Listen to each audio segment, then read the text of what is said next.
tampak seperti orang biasa. Di suatu siang yang panas, seorang pemuda berpakaian lusuh dan berjaket usang datang berjalan kaki ke sebuah showroom mobil mewah di pusat kota. Showroom itu bernama Maikota Auto Prime, tempat elit menjual mobil sport, sedan eksklusif, dan SUV miliaran rupiah. Pemuda itu menunduk, rambutnya akakokoken, sandal jepit di kakinya usang, dan wajahnya sedikit berdebu. Ia melangkah pelan memasuki showroom dengan kagum, menatap mobil-mobil mengkilap di dalam. Seorang karyawan yang berjaga di meja resepsionis menatap sinis. Mas, ini bukan tempat buat ngadem ya, di luar aja. Jangan bikin lantai kotor, ujar karyawan itu sambil menahan tawa kecil. Pemuda itu hanya tersenyum sopan dan berkata pelan, "Maaf, saya mau lihat-lihat. Siapa tahu cocok untuk dibeli." Karyawan itu langsung tertawa terbahak-bahak bersama rekannya. "Lihat-lihat buat konten TikTok ya. Mobil di sini bukan buat orang sepertimu, Dek." "Tidak diperdulikan." Pemuda itu melangkah lebih dalam, mencoba bertanya tentang sebuah mobil sport merah yang terpajang di sudut. Namun tak satu pun dari karyawan showroom yang peduli. Mereka malah berjalan menjauh, pura-pura sibuk melayani pelanggan lain yang berpakaian necis. Salah satu karyawan wanita bahkan berbisik ke temannya, "Bener-bener deh, zaman sekarang pengemis aja nekat masuk showroom." Padahal diam-diam, pemuda itu sedang mencatat tingkah laku mereka.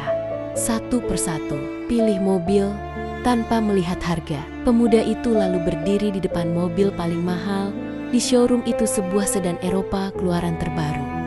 Harga miliaran. Dengan suara tenang, ia berkata kepada salah satu karyawan, "Saya tertarik dengan ini. Bisa minta test drive?" Karyawan pria itu nyengir, merendahkan. "Mas, mobil ini bukan untuk dicoba-coba. Coba beli minuman dulu, baru kita omongin mobil, ya." Pemuda itu tersenyum dan mengeluarkan sebuah kartu kecil dari sakunya. "Saya tidak pakai cash, cukup ini saja." Seketika mata sang karyawan melebar. Itu bukan kartu biasa, melainkan kartu hitam eksklusif yang hanya dimiliki kalangan miliarder. Tapi mereka masih ragu. Ketika manajer dipanggil, merasa bingung dan tidak yakin, karyawan tersebut memanggil manajer showroom. Seorang pria berkemeja rapi datang dengan penuh percaya diri. "Apa yang terjadi di sini?" Karyawan menjelaskan situasi dengan nada meremehkan. Sang manajer pun menatap pemuda itu dari atas ke bawah. "Mas, maaf, showroom ini punya standar. Kalau hanya ingin main-main atau selfie, tolong keluar baik-baik." Namun, pemuda itu tidak mundur. Ia hanya tersenyum. "Boleh saya tahu siapa nama Anda, Pak?" "Saya Pak Hermawan, manajer utama showroom ini." Panggilan telepon yang mengejutkan. Beberapa saat kemudian, telepon showroom berdering. Resepsionis buru-buru mengangkat dan wajahnya langsung berubah pucat. "Iya, Pak Dirut. Iya, dia ada di sini." "Serius?" "Iya, kami tidak tahu." Manajer Hermawan mendekat dan mengambil telepon dari tangan stafnya.